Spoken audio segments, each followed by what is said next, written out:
Nag-noise barrage naman ang mga preso sa Makati City Jail laban sa umano'y hindi magandang palakad sa loob ng bilangguan. Bandang huli nauwi ito sa Paluan kung saan ilang inmate ang sugatan. Balita hatid ni Von Aquino. Nauwi sa madugong tagpo ang pagpapahinto ng mga taga-BJMP sa noise barrage ng mga preso sa Makati City Jail kaninang madaling araw. Sa eksklusibong video na ito, makikitang hinahampas ng mga bantay ang ilang preso habang ang iba naman makikitang duguan na ang mukha at damit. Bago ito, nag-noise barrage ang mga preso para ipakita raw ang kanilang pagputol sa mga umano'y anomalya sa loob ng bilangguan.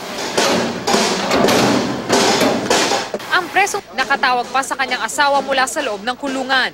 Ilan sa kanyang mga binanggit na hinaingay ang umano'y pagpapabenta ng droga ng isang empleyado ng BJMP sa mga preso. Ang anilay hindi umano maayos na isinisilbing pagkain at ang umano'y pananakit sa ilang preso. Ang gusto namin magbabago yung mawala ho yung official dito na mga gumagawa ng mga nagpaparating na droga, ng mga anomalya, yung lahat. Sa akin, hinihingi, sa bahay, lahat. Yun ang gusto ko na yung bagong sistema. Pasado alas 2 ng madaling araw na pasukin ng BJMP Special Tactics and Response Team ang City Jail. Ano na nangyayari dyan, kuya? Ito po, pinatayan po kami ng ilaw sa kanang tubig. Tapos? Ito po, kaya po, tuloy lang kami nag-iingay ngayon. Ha?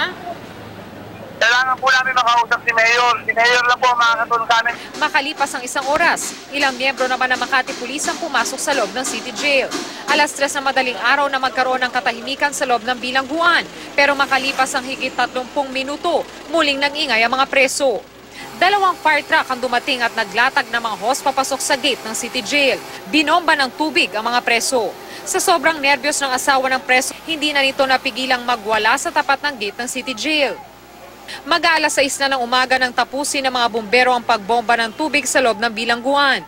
Wala pang binibigay na pahayag ang pamunuan ng Makati City Jail kaugnay sa insidente. Von Aquino, GMA News.